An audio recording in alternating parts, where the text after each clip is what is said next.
So Melbourne having a conversation on its fringes about more housing. Why? Because we have more people in the country than we have had ever before, and of course there are not enough places to put them. But guess what?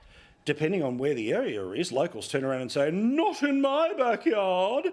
And there are politicians that will cater to them, like the Teals, the Greens, or in this case, the Victorian opposition leader, who was often shaking hands with people who want to stop a significant amount of unit developments in those parts of Melbourne. Linda, as somebody who's seen it from the local council area, I mean, I can't think of anything more emotive for people than, why is my area changing, right? And I understand why people feel that. But if the people were consistent about their view, I think they'd have a strong view about limiting immigration as well. But they're all for big Australia, just as long as it's not my suburb that gets bigger. How does one square that circle?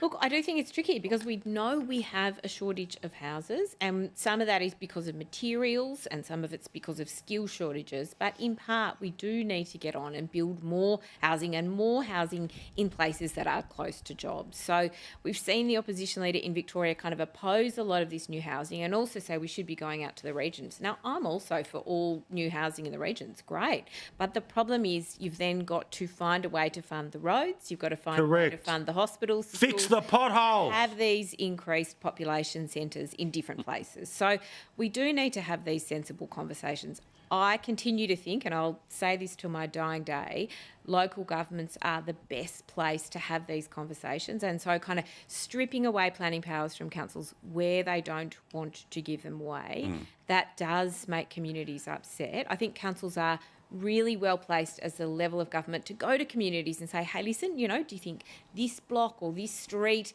do we need a new oval here as a result? They're good at doing that place-based planning, but we can't avoid the fact that we need more houses. We can't avoid the fact that we need more affordable housing. And look, I do want to make this point.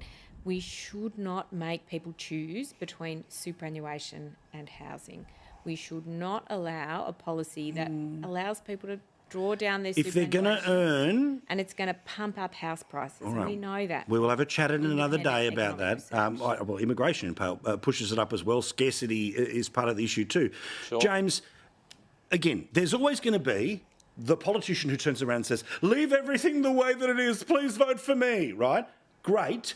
But unless that person is consistent across all those areas, then they're talking out their proverbial, right?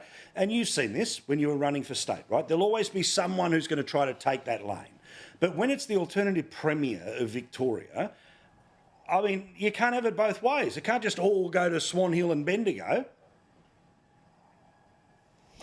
Yeah, look, I must admit, where I am in Cooey Bay here in Yeppoon, I don't want to see high-density living in my little pocket, because I bought there because I like the fact that we're all low density. We can, you know, pull up out the front of the house there, and we're not fighting for car spaces, and we're not fighting to try and get access to the beach.